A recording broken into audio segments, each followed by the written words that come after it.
17e jour. La Reine du Ciel, dans le royaume de la divine volonté, quitte le temple. L'épouse de Saint Joseph.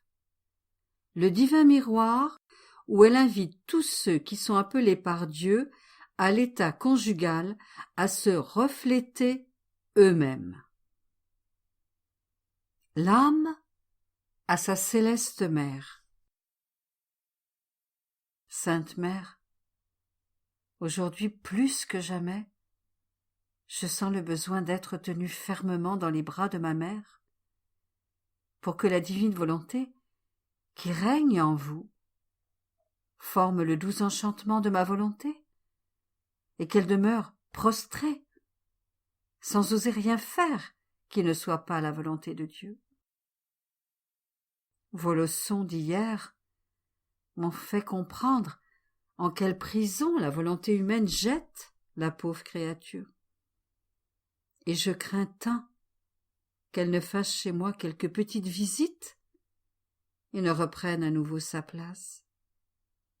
C'est pourquoi je me confie à ma mère, pour qu'elle veille attentivement sur moi, afin d'être sûre de vivre toujours dans la divine volonté.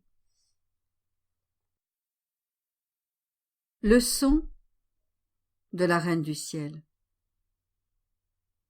Allons, mon enfant, prends courage et fais confiance à ta mère, et prends la ferme résolution de ne jamais donner vie à ta volonté.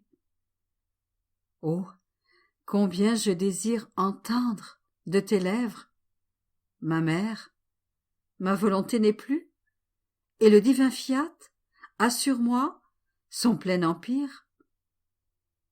Telles sont les armes qui donnent continuellement la mort à ta volonté et gagnent le cœur de ta mère, qui utilisera tous les arts d'une mère aimante pour que son enfant vive dans le royaume de sa mère.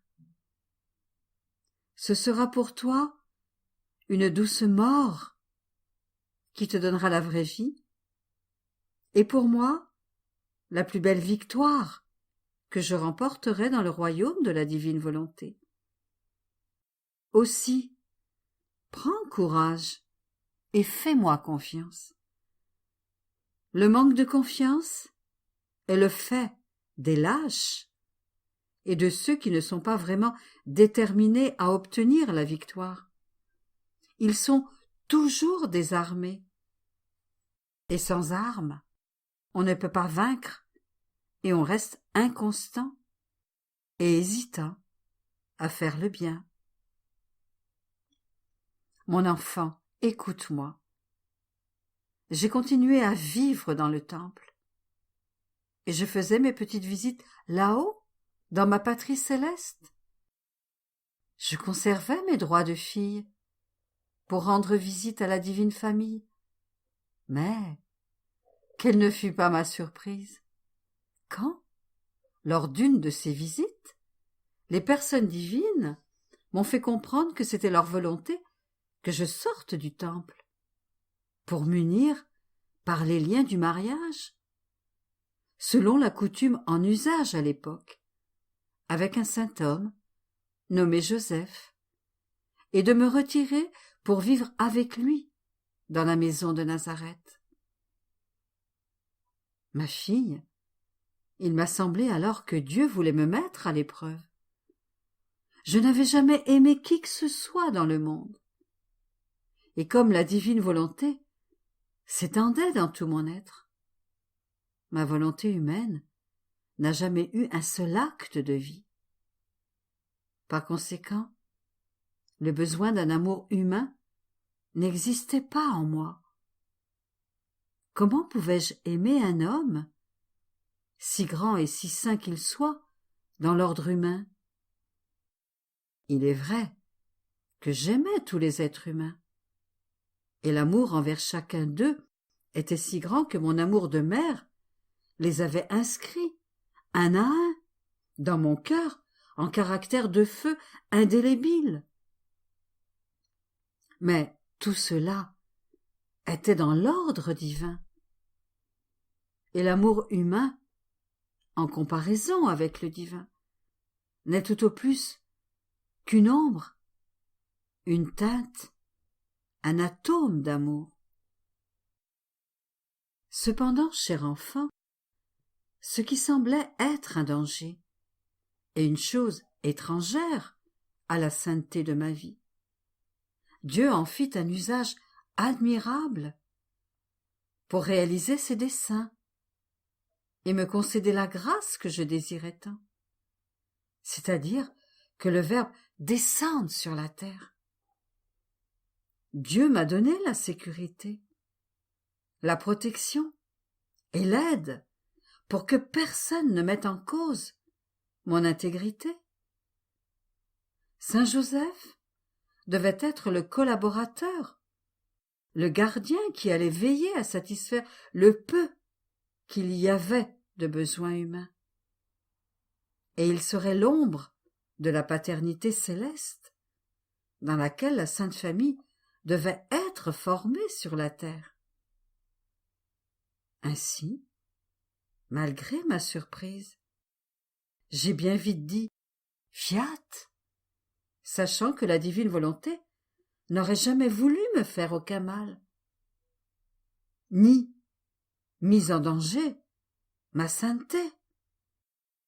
Oh, si j'avais voulu faire un seul acte de ma volonté humaine, même pour ne pas connaître l'homme, j'aurais mis en ruine les plans de la venue du Verbe sur la terre.